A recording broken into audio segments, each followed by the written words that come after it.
นั้นหากว่าเราต้องตายด้วยกันอยากให้รู้ฉันไม่เคยหวั่นไหวอะไรเมื่อนั้นให้รู้ยังมีฉันมีกันและกันเธอคือสิ่งสำคัญเดินไปกับฉันร้องไห้กับฉันผ่านไปด้วยกันไม่ว่าวันไหนเจ็บน้ำตาแล้วลืมเรื่องเก่าๆเจ็บซ้ำนี้สักวันก็คงหายเรื่องว่าซ้ำนี้มันบอกพอตายหนักกว่านี้เฮายังเคยผ่านมามันยังมีพรุ่งนี้ให้เฮาได้สู้กันไปอีกแม้ในวันที่ท้อเฮายังสิมีกันและกันมันบ่มีสิ่งใดแม้สิตายกับพร้อมลุยแล้วกัน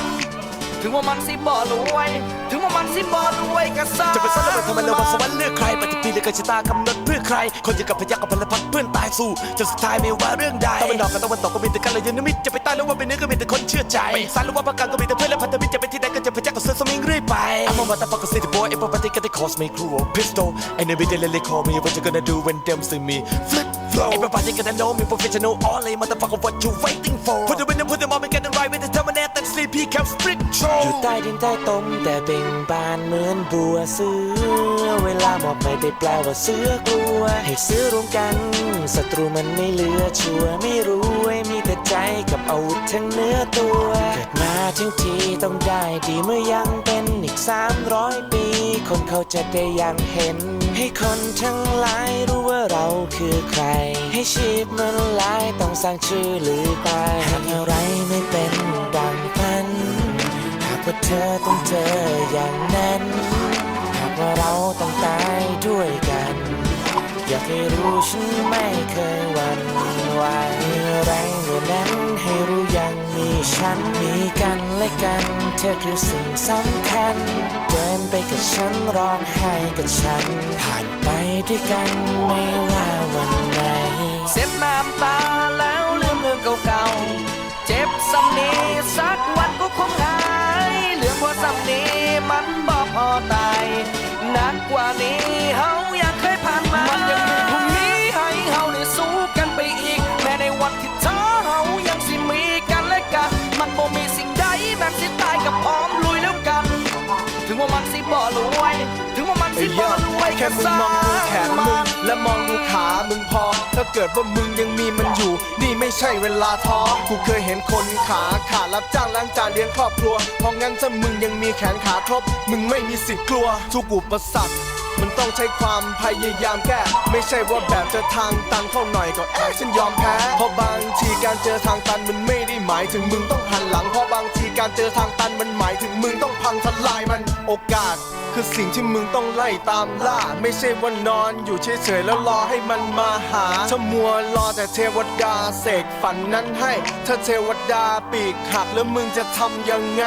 เส้นทางที่มึงเลือกใครก็รู้ว่ามันไกลแต่อยู่ที่ตัวมึงเองพร้อมจะเสี่ยงกับมันไหมมึงต้องเลือกว่าอยากจะเป็นเรื่องเล่าของลูกหลานหรืออยากจะเป็นตาแก่นั่งบนรถเข็นคอยเสียดายวันวานอะไรไม่เป็นดังฝันหากว่าเธอต้องเจออย่างนั้นหากว่าเราต้องตายด้วยกันอยากให้รู้ฉันไม่เคยหวั่นไหวอะไรเมื่อนั้นให้รู้ยังมีฉันมีกันและกันเธอคือสิ่งสำคัญเดินไปกับฉันร้องไห้กับฉันผ่านไปด้วยกันไม่ว่าวันไหนเจ็บน้ำตาแล้วลืมเรื่องเก่าๆเจ็บซ้ำนี้สักวันก็คงหายเรื่องว่าซ้ำนี้มันบอกพอตายหนักกว่านี้เฮายังเคยผ่านมามันยังมีพรุ่งนี้ให้เฮาได้สู้กันไปอีกแม้ในวันที่ท้อเฮายังสิมีกันและกันมันบ่มีสิ่งใดแม้สิตายกับพร้อมลุยแล้วกันถึงว่ามันสิบ่รวยถึงว่ามันสิบ่รวยก็ซ่าได้เกิดมาเป็นคนมันก็ดีสำได้มันสิตายมันสิยังกันแล้วแต่วาสนามันสิทุกข์มันสิยังกันแล้วแต่มันสินำพาเรื่องผู้โชคชะตาก็อย่าไปสนหัวมันทุกปันใดก็สู้ไปกับมันยากปันใดก็สู้ไปกับมันมันสิหอนมันสิหนักก็อย่าไปน้ำกันแม้ว่ามันสิบ่รวยเฮาก็ยังสิมีกันรอโชคชะตาอย่ายอมแพ้มันเป็นของธรรมดาแค่ลมกับฝนที่บังเอิญพัดมาแค่รอเวลาเดี๋ยวพายุมันก็ซาเจ็บน้ำตาแล้วลืมเรื่องเก่าๆเจ็บซ้ำนี้สักวันก็คงหายเรื่องว่าซ้ำนี้มันบอกพอตายหนักกว่านี้เฮา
ทีมคือตัวนี้